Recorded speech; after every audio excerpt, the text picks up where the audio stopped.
Hi, Dr. Westman here with another episode of Learn with Dr. Westman. This episode is about vegetable and seed oils.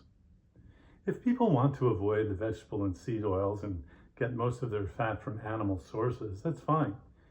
But we know that this is not necessary. Many thousands of people have had great success with low-carb and keto diets, whether it be for weight loss, reversing type 2 diabetes, many other conditions for decades, with no emphasis on avoiding vegetable or seed oils. Let me say that again.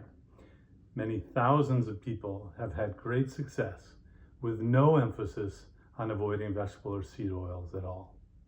How could this be? Well, on a real food-based low-carb diet that we teach, the amount of processed food is very limited, so that if there is a negative result from eating vegetable or seed oils, our patients are not getting much of these problematic oils, so it may not be a concern in this context. It's also possible that the concern about vegetable and seed oils represents an issue in the food supply. That is to say, it matters population-wide, but that for a given individual, the effect is small.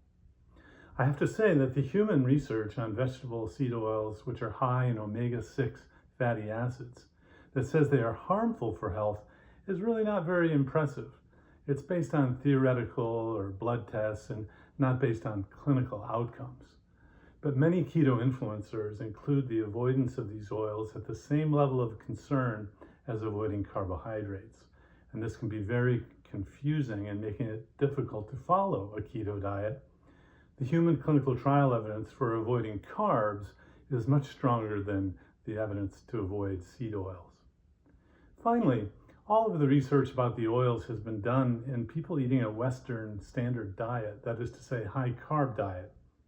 Until recently, there's been no research on low carb or keto diets, and we don't know if the effects of these oils is the same in the context of someone following a low carb diet, that is, with normal blood sugar and insulin.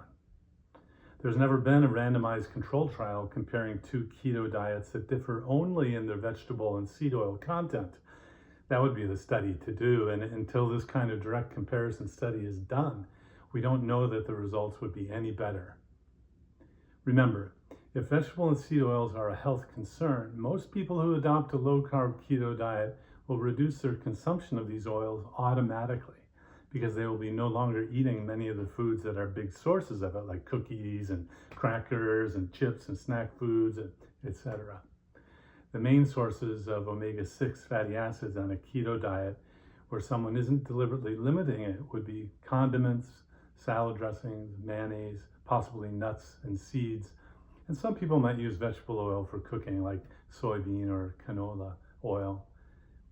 Some extremely concerned people even avoid all chicken and pork because they're higher in omega-6 fatty acids compared to red meat and seafood, but at the very least, or they might avoid feedlot mass-produced chicken and pork and buy from a local farm, because locally grown animals and sourced animals do have a different fatty acid profile. But this extreme attitude about food quality is not necessary. One of my patients lost 100 pounds just eating at a fast food restaurant, for example. I think the main point is this. Thousands of people have had fantastic success with low-carb diets, whether weight loss, reversing diabetes, heartburn, PCOS, for decades, with no emphasis on avoiding vegetable or seed oils. I see this in my clinic every day. It's not just a theory or wishful thinking.